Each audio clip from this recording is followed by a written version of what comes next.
Hi there, I'm Cindy Linden, and this is the Cook Along podcast.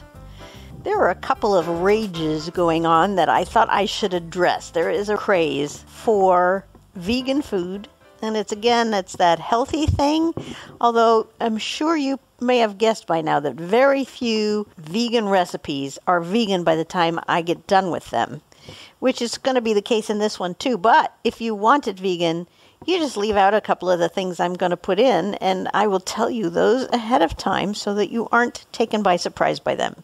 The other thing is the one-pot meal craze.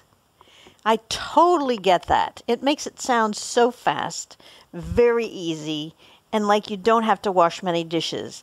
And with this one, that's mostly true. It's a very easy recipe, and it makes a very yummy soup, because soup is always in style. I'm going to make for you a nice Italian soup.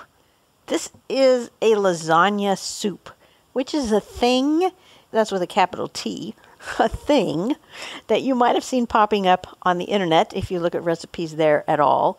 It seems kind of a crazy idea to put lasagna noodles in a soup, because there are so many other noodles that are easier to use and much smaller. They fit in your mouth more easily, etc., that seem perfect for soup without doing anything to them. However, the thing about lasagna noodles is that they're thicker and they're denser. So when you put those into a soup, you get this nice chewy pasta that you don't get with any other pasta, because they're all going to soak up the soup and get soft, and sometimes you can't even tell you're eating a noodle, especially like if you're using a canned soup. You know what I'm talking about? You may have to slurp them, but that doesn't mean you could chew them. These you can chew, and that turns out to be the most fun thing, I think, about this whole recipe. The recipe comes from tasty.co, and it is called Vegan Lasagna Soup, and it's part of their collection in one-pot vegan dinners. So, like I said, there's two really timely, trending words. This one I've just really enjoyed, and I think you will too. It's got a number of really good things in it, and not a lot of bad things, and the only bad thing, in fact, is what I'm going to add to it, and it's not very bad, and it does make it taste better. Here are the ingredients in the recipe as it is stated on the Tasty website. A tablespoon of olive oil, an onion, 3 cloves of garlic, 2 tablespoons of tomato paste, which may be easiest from a tube. If you haven't discovered yet that you can buy tomato paste in a tube, you might want to look for that. It's going to probably be on a high shelf in your grocery store, and it's not cheap. But when you only need a tablespoon, it seems crazy to open a whole can. Although there are ways to save what's left of a whole can of tomato paste, you might look for the tubes.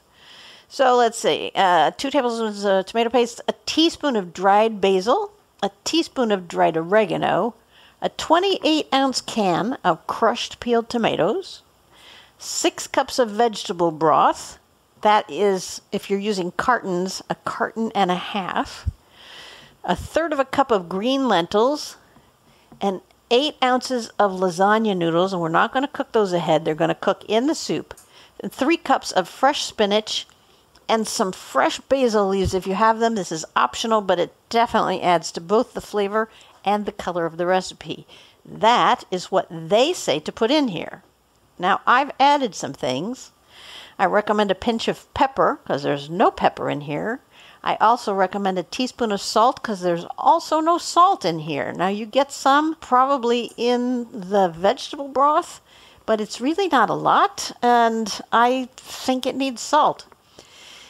And then, because I live with a Sicilian, I know that there are a couple of things that when you make red sauce, you need to do to mellow the sauce out a little bit, because it's going to have a really acidic bite. And you can either add just a pinch of baking soda, or you can do what I do, which is add about 1/4 teaspoon of sugar. I think that the baking soda takes away the acid and smooths it out, and to me it's almost too much. It's like it takes away a part of the character of the tomato. Whereas when you add a little sugar, it adds something instead of subtracting something, and the sugar contrasts some of that acid, and so it just adds a little extra depth. So that's my preference. And then here is where I turn it non-vegan. I like to put a Parmesan rind in there. Whenever I grind up Parmesan, because I know if you've listened to anything I've done, you've heard me say not to use the stuff in the cardboard box. Grind it fresh yourself or get it at the grocery store cut up, but don't use the cardboard stuff. It's just not worth your time or your money. And your taste buds will thank you when you use the real thing. So I grind my own in my food processor. I grate it until it's like, powder, Parmesan powder. And there are parts of the cheese the food processor can't deal with. It's too dry and it's too hard. So I cut those off and I stick them in a plastic bag in my freezer. And then whenever I'm making something that I think can use a little additional umami, I throw in a rind of the Parmesan while it's cooking. And it does some interesting things. It doesn't stay hard. It gets kind of soft and gooey, and you'll need to fish it out before you serve the soup. But meanwhile, what it's doing is imparting some cheese flavor into the soup body itself, which is lovely. I recommend that. The other thing that I'm doing today, and this has got nothing to do with the recipe itself or with you, but I have in my refrigerator 2 cups of chicken broth that are left over waiting to be used. And then I have a whole brand new carton of vegetable broth, which is what you're supposed to use in here, which is 4 cups. And rather than open a second carton of vegetable broth, I'm going to replace 2 cups of the vegetable broth with chicken broth. And honestly, if I didn't have that, I might even contemplate substituting just water, because there's not a ton of flavor in vegetable broth, and I'm betting that water wouldn't make that much difference. But I think you don't want to use all water. Although, you know what?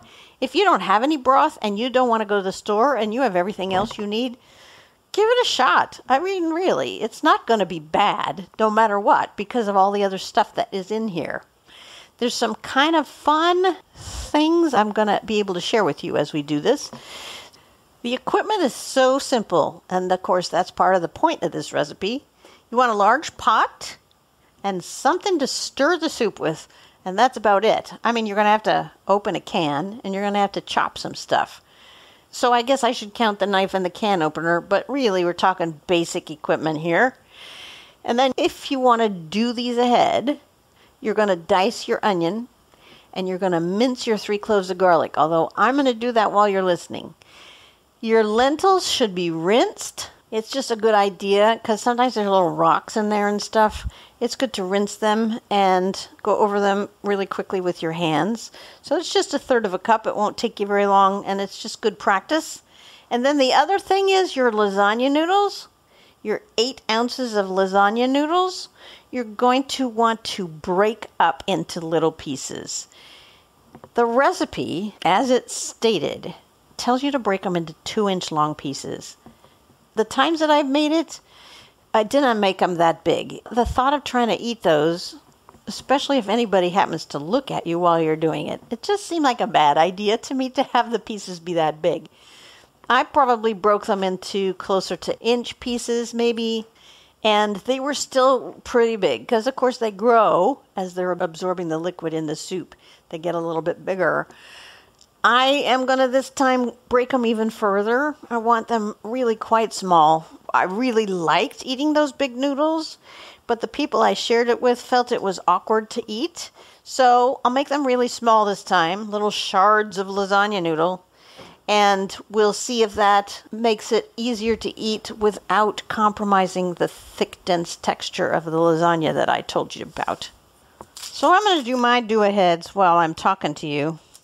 When it says 1 onion, which is what you hear me peeling, that's really vague. I tend to buy sweet onions, which are usually huge. Which, you know what, is kind of interesting to me because I read an article yesterday that was talking about making onion rings and that sweet onions were not always big enough to make onion rings out of because they're smaller than yellow onions. That's not true, at least in my neck of the woods. The sweet onions are almost always at least half again as big as the yellow ones. So what I have here in my hand is probably 40% of a sweet onion. And I'm going to use that because I've already started it, really. That's the honest truth. And it's in my refrigerator, and that's the next thing to use up rather than starting something else in order to be able to say I used a whole onion.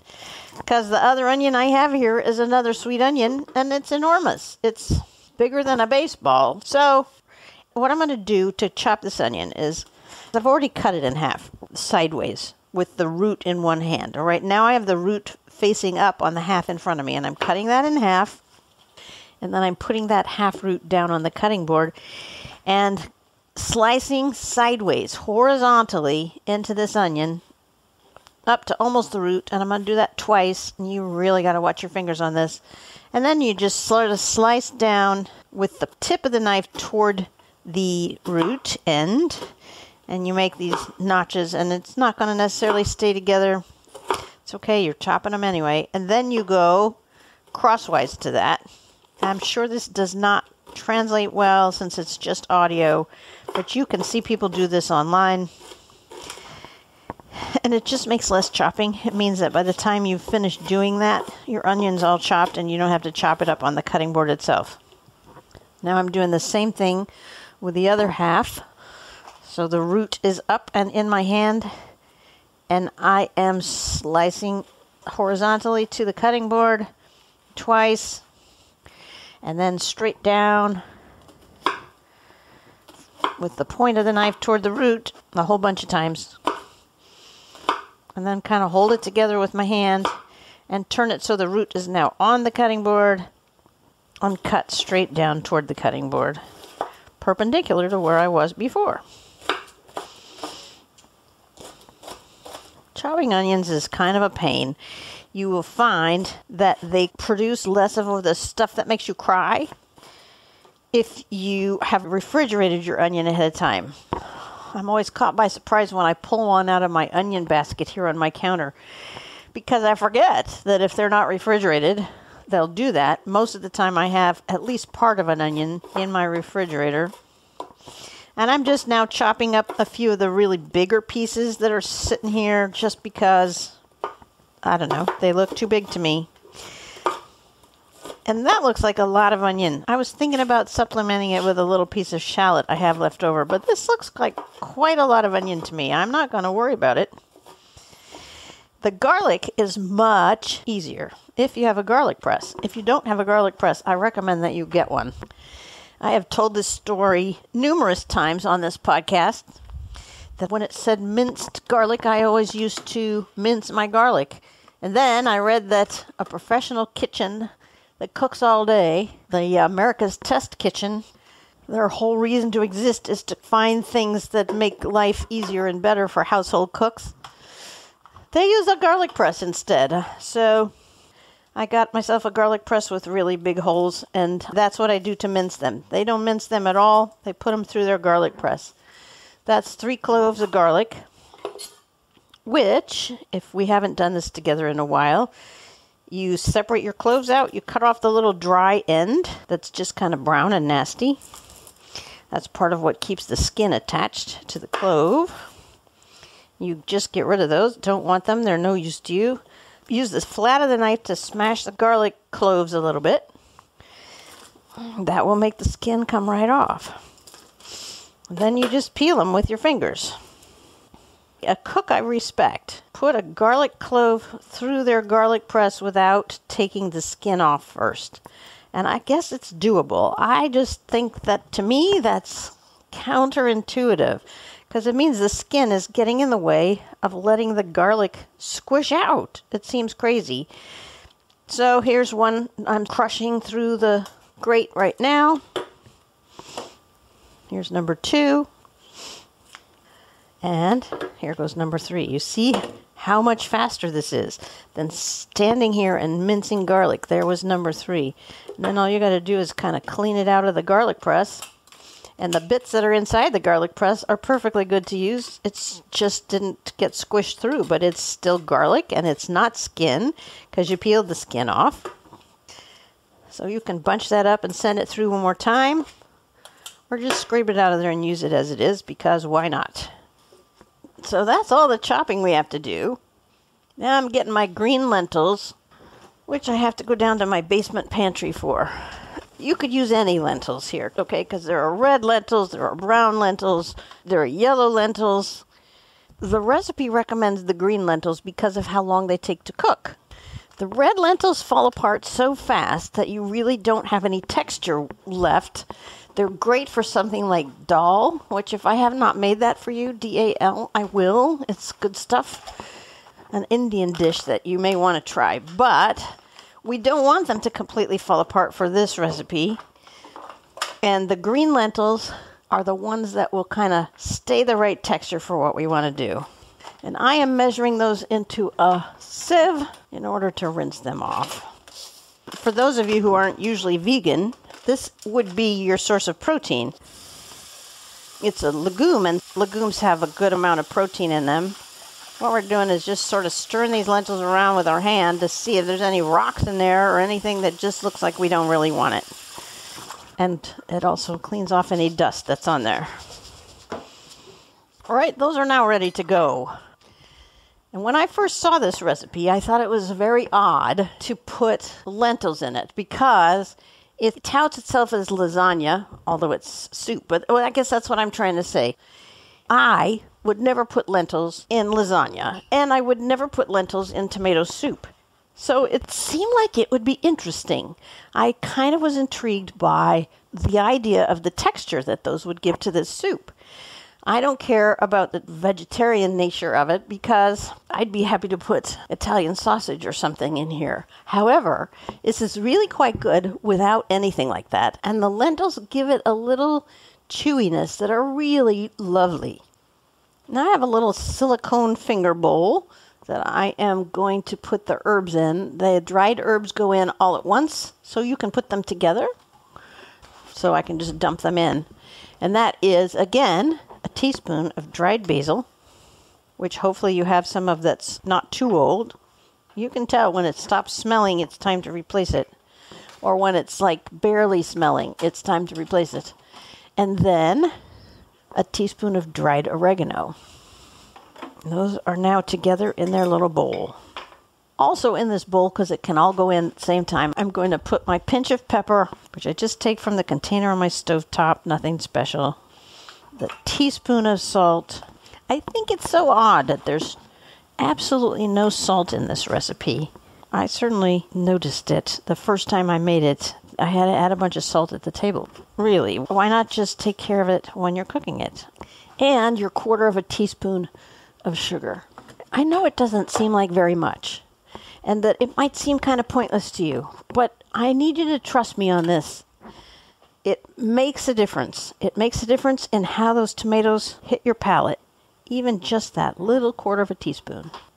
And now I'm going to go away and break up my lasagna because last time I did it over the pot, last time I made this, and that was fine. But what if it was already all done? You know, this is a thing that makes up so quickly that once you start dinner, you better be ready to eat dinner very soon. It's start to table in about half an hour, probably. So I figure, get everything ready before you start. Then you just sort of pour everything in, and then you wait 10 minutes and let it cook, and then you're done, and then you serve it, and that's that. In other words, I'm recommending that you go ahead and break up your lasagna noodles. They break pretty easily. Break them up to whatever size you like. If you want an adventure, break them big. If you want ease of eating, break them tiny. When they're all broken up, your 8 ounces, which is, by the way, about 8.5 lasagna noodles. And then come on back and we'll throw this together, and it comes together very fast.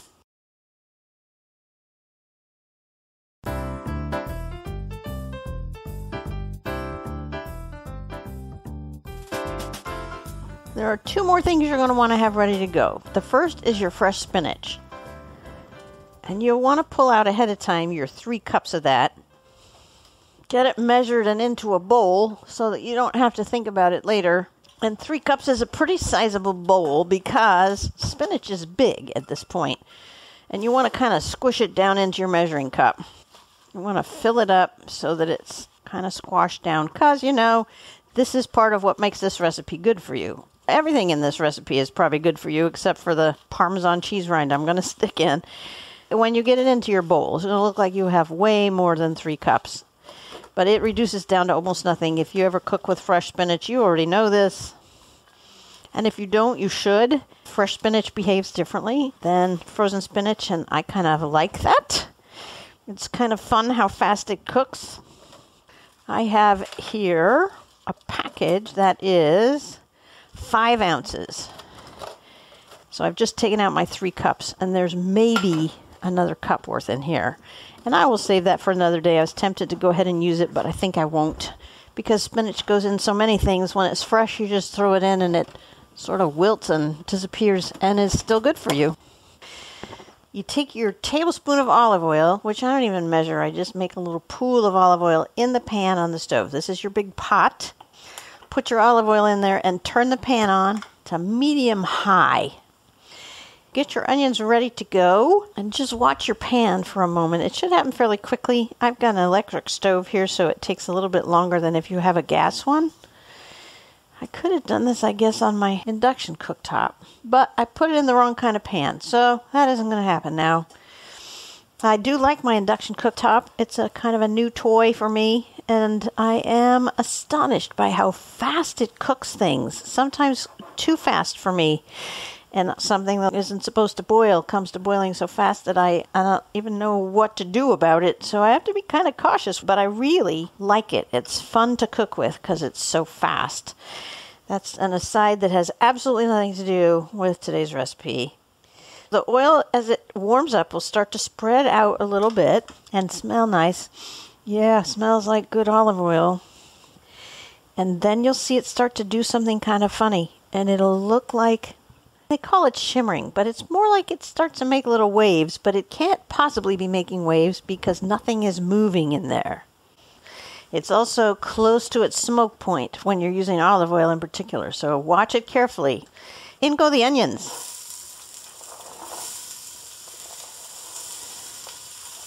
I was right.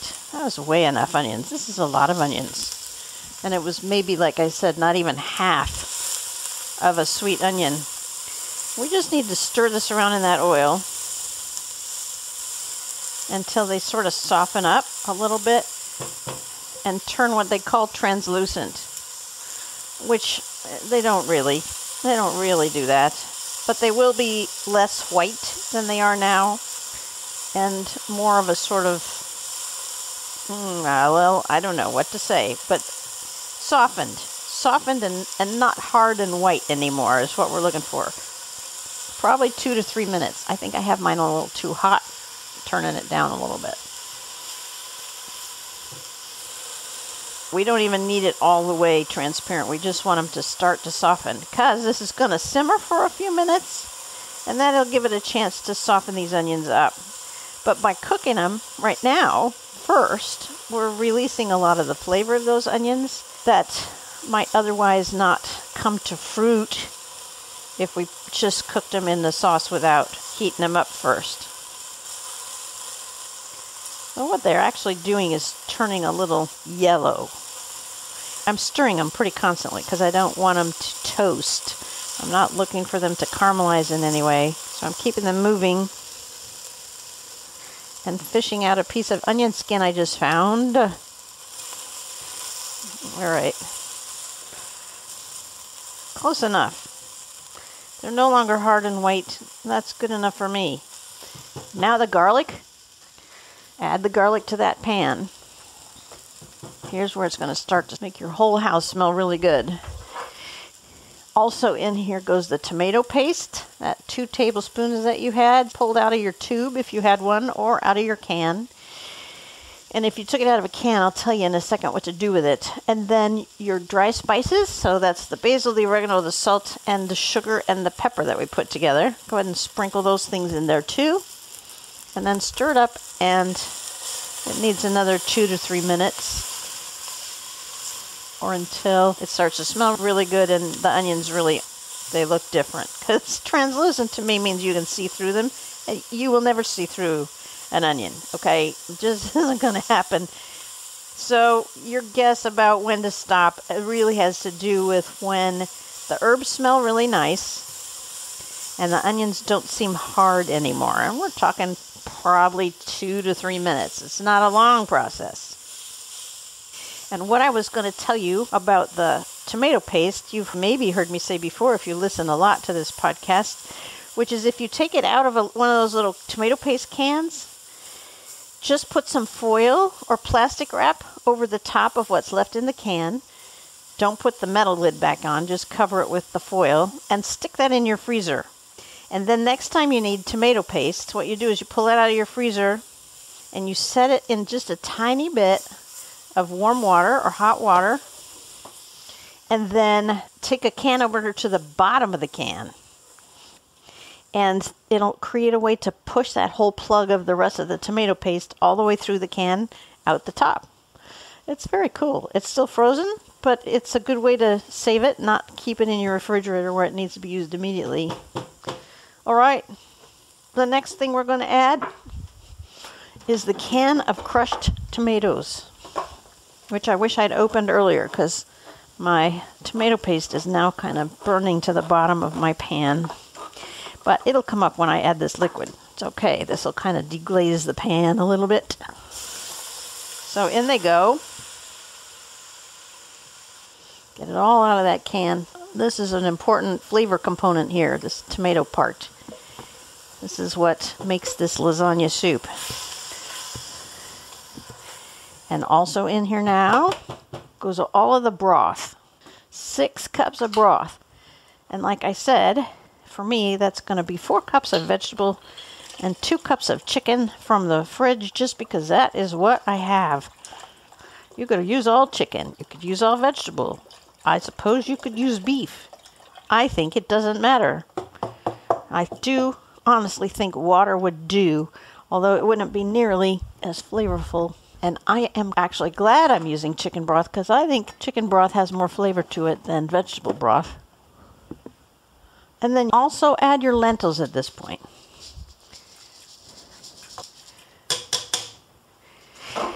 And give it a stir, and we're going to bring it to a boil. I'm telling you ahead of time because I'm about to go away.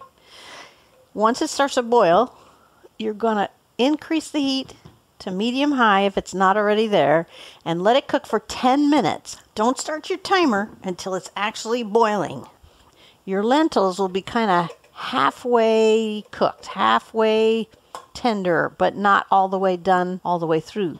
And at that point, come back, and I'll tell you what the next step is. Oh, by the way, before you go away, this is also where, if you're going to use that Parmesan rind, this is when you put it in there. And if you have 2 of them, do that.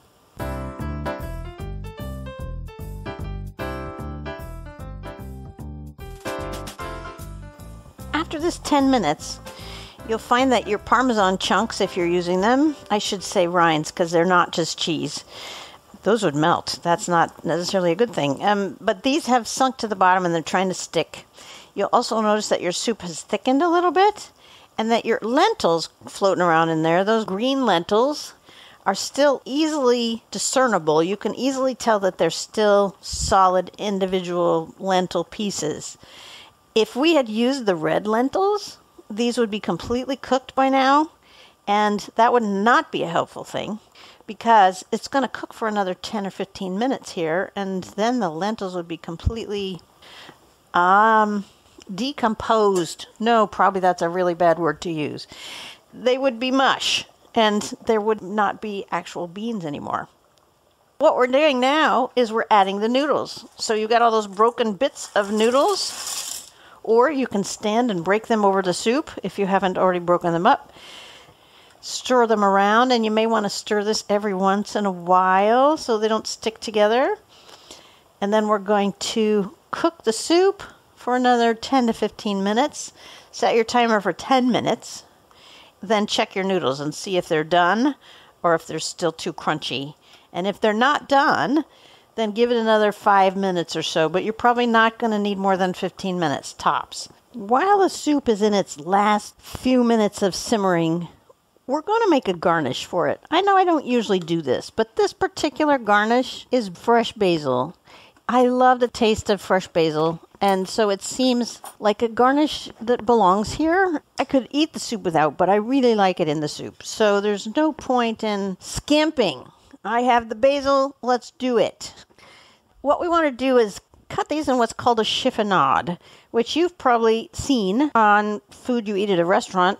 It's tiny little thin ribbons of something on top. And that's not hard to accomplish, and I'm going to tell you how to do it. It just looks beautiful. And because I really like basil and I think it belongs in this soup, I'm not being shy about how much basil I'm using. I have a huge container of fresh basil. Yes, I had to go buy it because it's winter and I can't make my basil plant stay alive, even in the house in the winter. If you get some fresh basil, you want to pull some of the really nice big leaves off the stems. They don't have to all be the same, and it doesn't really matter. I'm using a lot of basil because once it's no longer a garnish, it's also just nice in the soup. What we're doing is making a stack. We're stacking this basil. Just one leaf on top of another in a stack.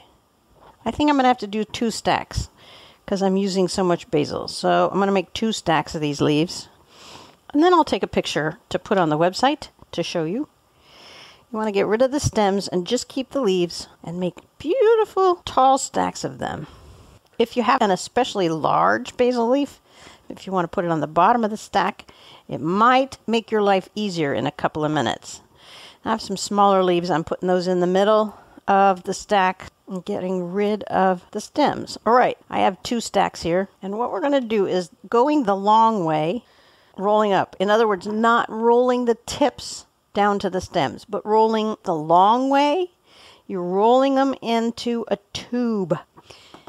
And then set the tube on your cutting board, and then starting at the tip, make really thin slices with your knife and just go all the way down to the bottom of the leaf. And you'll see that what you're getting here is little rolls. And just go ahead and do the whole thing that way until it's all in thin little rolls. I just really like basil. It's probably my favorite herb, so I am using a lot of it. Here's the fun part. You just sort of take that and you toss it gently. You don't want to throw it over the edge or anything, but you sort of now loosen up those spirals. Just toss them around a little and gently loosen them. And what you end up with looks like confetti or that stuff you find in Easter grass. That's it. Thick, wide Easter grass that you get in the Easter basket. And that is a chiffonade. That is the style of cutting you just did. And when the soup is ready to serve, you can either put some of these strings on the top of the whole pot, or on each serving bowl, sprinkle a little small handful, or however much of this basil you want to, on the top of each soup bowl.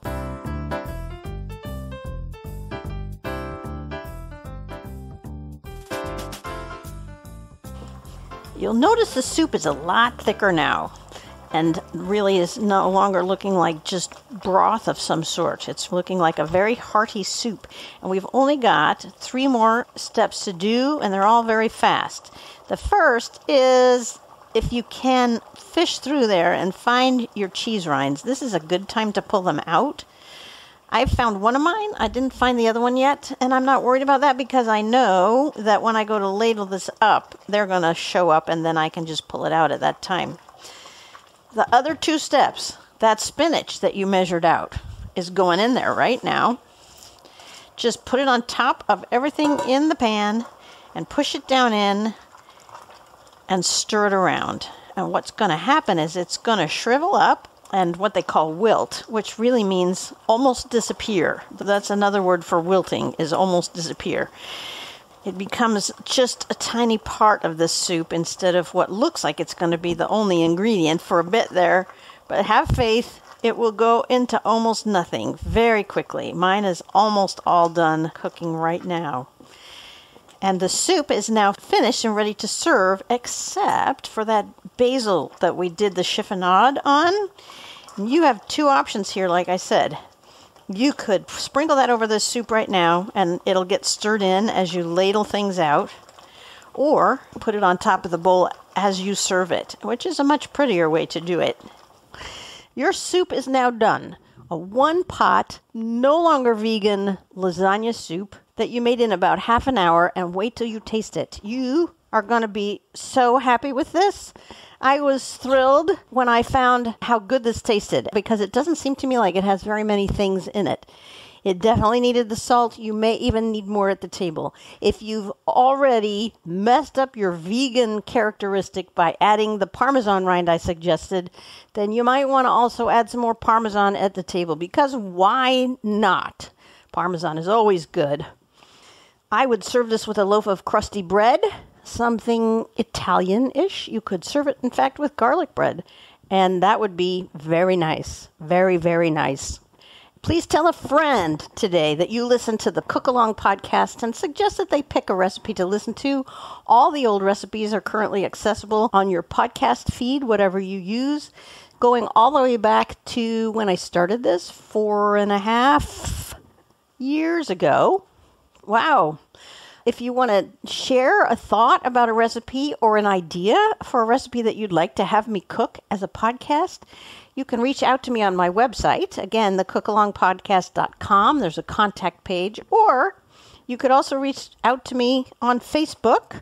I'm excited to say that my Facebook follower numbers have gone up about 800 people this week, in just a week. And I'm thrilled about that. And you could be one of them. I post all the recipes, both new and old. All those podcasts show up as highlighted on Facebook every few days. So you can look for me there, the Cook Along Podcast.